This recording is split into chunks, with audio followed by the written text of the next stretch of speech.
បាទសូមជម្រាបសួរបងប្អូនទាំងអស់គ្នាដែលតែងតែស្រឡាញ់និងចូលចិត្តបាទជួយគាំទ្រមកដល់ Channel YouTube របស់ខ្ញុំបាទ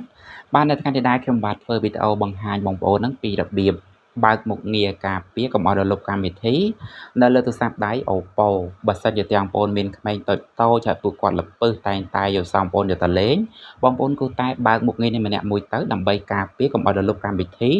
នៅលើទូរស័ព្ទដៃរបស់បងប្អូននាំតែបាទពិបាកក្នុងការតឡើងយកមកវិញណាបាទឥឡូវសូមធ្វើការបាក់បាយកាមេរ៉ាបន្តិចដើម្បីធ្វើការបង្ហាញបងប្អូននៅលើស្តាប់ដៃបាទតែម្ដងណាបាទរបៀបបើកមុខងារកុំឲ្យរលុបកម្មវិធីនេះជាហេតុដំបូងបងប្អូនចូលមកបាទក្នុងនិមិត្តសញ្ញាបាទកងចក្រនេះ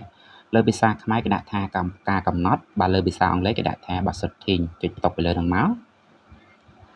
បាទរួចហើយបងប្អូនរកមើលនិមិត្តសញ្ញានេះបាទលើភាសាអង់គ្លេសគេដាក់ថាបាទ home screen បាទ end lock screen លើភាសាខ្មែរអេក្រង់ដើមនិងអេក្រង់បាទជាប់សោណាបាទរួចហើយបងប្អូនចុចបន្ទាប់ពីលើហ្នឹងមកបាទរួចហើយនឹងចេញមកតម្រងបែបនេះណាបាទរួចហើយបងប្អូនរកមើលបាទភាសាអង់គ្លេសគេដាក់ថាបាទ lock home screen បាទ layout បាទរួចហើយបងប្អូនធ្វើការទាញកុងតាក់នឹងបើកមកណាបាទនៅលើភាសាខ្មែរដូចជាការចាក់សោបាទស្រទាប់អេក្រង់ដើមបាទអញ្ចឹងគេដាក់បែបហ្នឹងណាបាទរួចហើយបងប្អូនធ្វើការបើកកុងតាក់នឹងមកណាបាទបងប្អូនបើកតែប៉ុណ្្នឹងទៅបាទគឺជោគជ័យហើយទោះក្មេងៗឬក៏បងប្អូនចង់ធ្វើការលុបក៏លុបអត់បានដែរណាបាទដោយសូមធ្វើការសាកល្បងធ្វើតេស្តបងប្អូនមើលណាបាទជា clear ចោលសិនមកឬយ៉ាងចង់ធ្វើការលុបបាទ Telegram ចុចស្កត់ពីលើ Telegram មកបាទរួចបងប្អូនរកមើលនិមិត្តសញ្ញាបាទធុងតម្រាមនេះបាទនៅលើភាសាអង់គ្លេសគេដាក់ថាបាទ uninstall ណាបាទលើភាសាខ្មែរគេដាក់ថាលុបកម្មវិធីបាទរួចបងប្អូនធ្វើការបាទចុចពីលើហ្នឹងមកបាទពីបងប្អូនចុចទៅនេះនឹងឡើងអក្សរនេះបាទចុចម្ដងទៀតមកនេះបាទ home lock screen បាទ layout អីចឹងណាបាទ home lock screen layout បាទជាប់បែបហ្នឹងលុបអត់ទៅទេណាបាទមិនថាតែបាទ Telegram ទេលើសូមធ្វើការសាកល្បងចូលមកលុបនៅ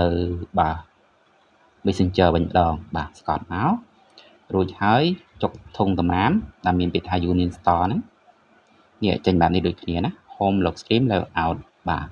អញ្ចឹងបងប្អូនអត់ធ្វើការលុបបានទេបាទហើយបើសិនជាបងប្អូនបាទ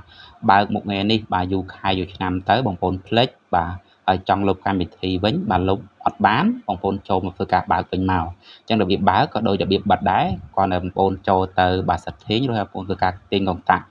ដែលបងប្អូនធ្វើការបើកមិញបាទបិទវិញទៅនោះជាការស្រេចហើយលើធ្វើការសាកចូលទៅបាទបង្ហាញបងប្អូនសារថ្មីរបៀបបិទវិញណាបងប្អូនគ្រាន់តែបាទចូលមកក្នុងបាទ setting ឬក៏កងចក្រឬក៏បាទការកំណត់ហ្នឹងមក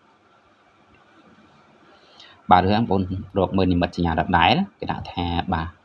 home screen បាទ end បាទ lock screen បាទរួចហើយបងប្អូនធ្វើការទាញកុងតាក់នឹងបិទមកដែលមានភាសាអង់គ្លេសគេដាក់ថាបាទ lock home screen បាទ layout លើភាសាខ្មែរចាក់សោស្រទាប់អេក្រង់ដើមណាបាទរួចបងប្អូនធ្វើការទាញកុងតាក់នឹងបិទមកបាទតែប៉ុណ្្នឹងទៅបាទគឺជោគជ័យហើយរួចបងប្អូនធ្វើការ clear ចោលទៅឬក៏ចាក់ចេញម្ដងមួយក៏បានដែរណាឥឡូវសូមការសាកល្បងលុបកម្មវិធីបងប្អូនមើលឧទាហរណ៍ដូចខ្ញុំចង់លុប Telegram បាទរួចហើយចុចធំបំរាមឬក៏ uninstall ហ្នឹងឬក៏លុបកម្មវិធីណាបាទនេះគេបងប្អូនធ្វើការលុបបានណានេះបាទរួចហើយបងប្អូនចុចបាទអក្សរដែលហ៊ុំព័ទ្ធដោយពណ៌ក្រហមហ្នឹង uninstall ដើម្បីធ្វើការលុបបញ្ចប់មកតែខ្ញុំអត់ចង់លុបទេខ្ញុំគ្រាន់តែបង្ហាញបងប្អូនតែប៉ុណ្្នឹងណាបាទអញ្ចឹងវីដេអូរបស់ខ្ញុំគឺងាយស្រួលបងប្អូនអត់មានអីពិបាកទេហើយមុននឹងคลิปពីបងប្អូនទៅបាទក៏សូមជូនពរជូនចែកដល់បងប្អូនរកទទួលទីមានបានហើយបើសិនជារាល់ការនិយាយស្ដីរបស់ខ្ញុំមានលើសលុបអាកាសចង់ចំណុចណាខ្ញុំបាទក៏សូមខន្តីអភ័យទោសពីសំណាក់ពុកម៉ែបងប្អូនផងបាននេះពេលនេះដែរខ្ញុំបាទក៏សូមអរកាយជម្រាបលាជួបគ្នានៅវីដេអូក្រោយបាទបាយបាយ